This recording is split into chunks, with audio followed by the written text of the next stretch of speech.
সকলকে আমার আনন্দিত জয়গুরু। পরমপ্রেমময় শ্রী শ্রী ঠাকুরের দয়ায় ভক্তের মাঝেই যে ভগবান সর্বদা বিরাজমান, সেই বিষয়াবলী নিয়ে আলোচনা করব আজ।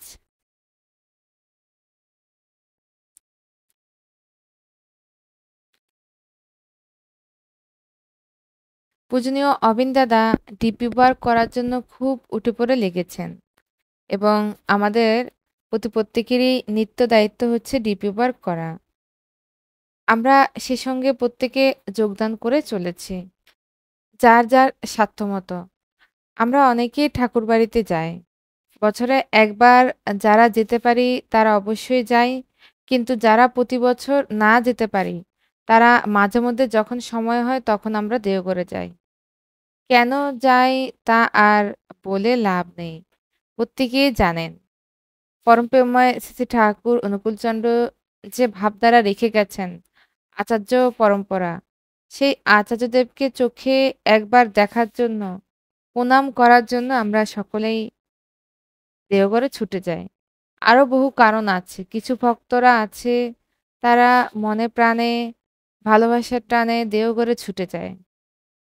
কেউ কেউ কিছু নিবেদন করার জন্য যায়। যেতে যেতে তারা ভাবে যে আমি যদি এই নিবেদনটা পূজ্যপাদ দাদার কাছে করতে পারতাম, তিনি যদি শুনতেন এবং তার কিছু কথা যদি আমার জন্য বেরোতো, তাহলে হয়তো আমার জীবন ধন্য হয়ে যেতাম। আবার কেউ এই চিন্তা ভাবনা করে দেওঘর যে পূজ্যপাদ দাদার সামনে যখন আমি প্রণাম করব, পূজ্যপাদ দাদাকে যখন আমি কিছু দেব, সে আ আমার এই জিনিসগুলা নেবে, আমার চোখে একটু চোখ দেবে, তাহলে আমার জীবন ধন্য হয়ে যাবে।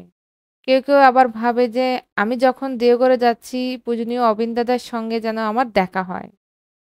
আবার কেউ কেউ মনে মনে ভাবছে যে অবিন দাদার সঙ্গে দেখা হওয়ার সঙ্গে সঙ্গে সে যেন আমায় কিছু জিজ্ঞাসা করে। তাহলে আমার জীবন ধন্য হয়ে যাবে। কত লোকে কত ভক্ত প্রাণ মন করে যায়। ইচ্ছা নিয়ে যায়, আশা আকাঙ্ক্ষা নিয়ে যায়। কত না ভাবে। তারা কেউ মনে মনে ভাবে যে এত বড় বিশাল আনন্দবাজার, দেওঘরের আয়োজন, সে আনন্দবাজারে বসে যদি ঠাকুর পরিবারের কেউ আমাদের সঙ্গে আনন্দবাজারে মহাপ্রসাদ গ্রহণ করতেন, তাহলে তো আমাদের জীবন ধন্য হয়ে যেত। কত নানাবিধ প্রশ্ন। শিষ্যদের মনে আর এইসব প্রশ্ন যখন জাগে, তারা যখন দেওঘর ধামে যায়, প্রণাম করে, তখন কেউ কেউ এমন ভাগ্যবান যে তাদের সেই মনোবাঞ্ছা পূর্ণ হয়। এমনই একটি বাস্তব ঘটনা আপনাদের সামনে আজ ইষ্ট প্রসঙ্গের মাধ্যমে তুলে ধরব। এই সবেই এপ্রিল মাসে শুভ নববর্ষ ষষ্ঠীতীর্থ মহাযজ্ঞ দেওঘরে উদযাপিত করা হলো। লক্ষ লক্ষ ভক্তের যেখানে সমাবেশ, একজন আরেকজনের সঙ্গে দেখা হচ্ছে। জয়গুরু বলে তারা একজন আরেকজনকে সম্বোধন করছে। ভালোবাসায় গদগদ কণ্ঠে তারা একজন আরেকজনকে আলিঙ্গন দিচ্ছে। কত দেশ বিদেশ থেকে লক্ষ লক্ষ ভক্তরা সেখানে এক জায়গায় সমাগম। যদিও অপরিচিত, তাহলে তার মধ্য দিয়ে তারা পরিচিত। কারণ সবাই সেই পরমপিতার সন্তান। সবাই সেই একই উদ্দেশ্য। সেখানে গিয়েছে পরমপ্রেমময় শ্রী শ্রী ঠাকুর অনুকূলচন্দ্রের নববর্ষী মহাযজ্ঞ উৎসবে। তাই অপরিচিত হয়েও যেন সকলে একদম কেমন পরিচিত। কখনো কখনো এমনও হয় যে ভক্তরা চিন্তাও করতে পারেন না। চিন্তার বাইরে সেসব ঘটনাগুলিই তাদের সঙ্গে বাস্তব ঘটে।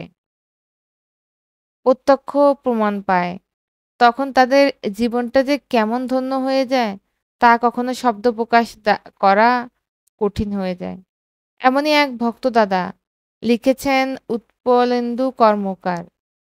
শ্রদ্ধেয় উৎপলেন্দু কর্মকার দাদা এবং উনার সঙ্গে আরও কিছু গুরুভাই যারা স্বস্তি তীর্থ মহাযজ্ঞ মানে নববর্ষ উপলক্ষে দেওঘরে গিয়েছিলেন উৎসব হবে যোগদান করতে। ওরা এখানে সেখানে ঘোরাফেরা করে ঠাকুরবাড়িতে প্রণাম করে এদিক ওদিকে করে আনন্দবাজারের সময় হলো। তখন আনন্দবাজার নিতে যাবেন, তখন তারা সেই আনন্দবাজারের ভবনের কাছে গিয়ে দেখে আজকে একটু দেরি হয়ে গেছে। তখন ঘড়িতে প্রায় ১:৩০ বাজে। যা হোক উনারা সকলেই সেই আনন্দবাজার ভবনে প্রবেশ করলে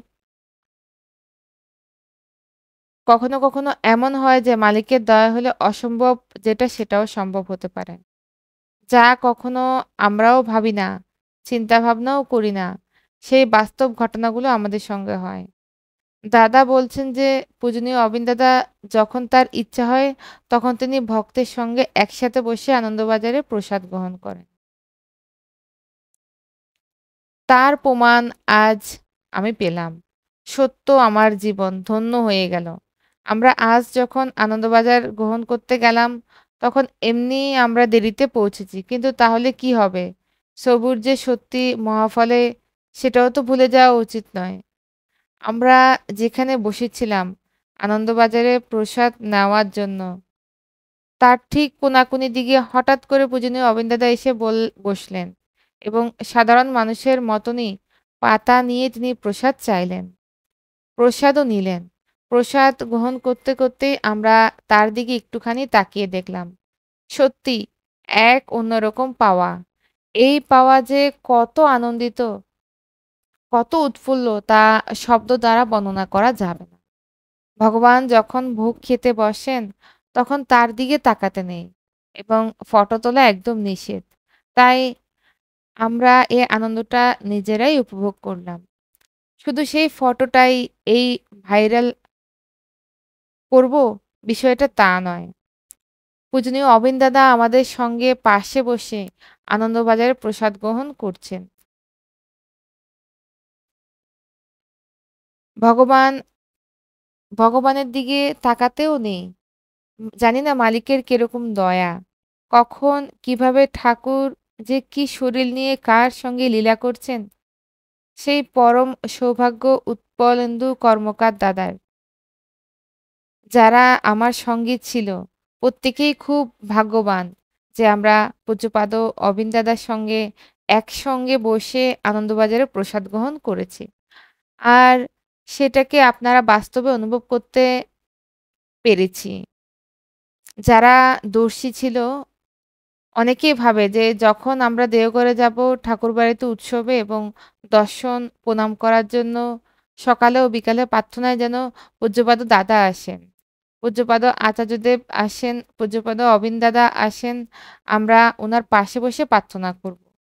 এবং যখনই সে মনোবাঞ্ছা কোনো ভক্তের পূর্ণ হয়, তখনই যে মনে কত আনন্দ হয় তা ভাষায় ব্যক্ত করা কঠিন। এমনই একটা পরম আনন্দের মুহূর্ত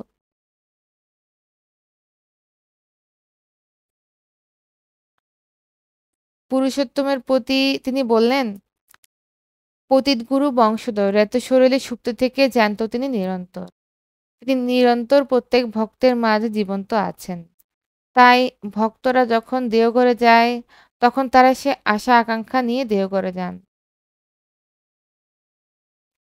ঠাকুর এসেছেন এবার প্রেম বিলাতে। তাই সে প্রেমের বাজারে দেওঘরে লক্ষ লক্ষ ভক্তের সমাগম হয়ে বড় বড় উৎসবে। আর তার জলজ্যান্ত প্রমাণ এই যে প্রত্যেকটা উৎসব। যারা দেওঘরে যান তারা প্রত্যেকেই ঠাকুরের প্রতি বিশ্বাস, ভক্তি, ভালোবাসা এগুলো নিয়ে যান। তাই তো শ্রী ঠাকুর বলছেন, "ভাবছ বসে চলবে কিসে? ভাববার তুমি কে? ভাববার যিনি ভাবছেন তিনি, তুমি ভাবো তাকে।" আমাদের প্রত্যেকের চিন্তাটাই দূর করে দিলেন ঠাকুর। সত্য অনুসরণে বললেন, "তুমি সৎসঙ্গের আশ্রয় গ্রহণ করো। আমি নিশ্চয় করে বলছি, তোমাকে আর তোমার উন্নয়নের জন্য ভাবতে হবে না। তাহলে আর ভয় কি? আসুন আমরা প্রত্যেকেই সেই পরম মঙ্গলের অধিকারী হই। পরম প্রেমময় ঠাকুরের সদ্দীক্ষায় দীক্ষিত হয়ে তিনি যে নীতিবিধান আমাদের দিয়ে গেছেন, সেগুলো কাটায়, কাটায় আমরা পালন করি।"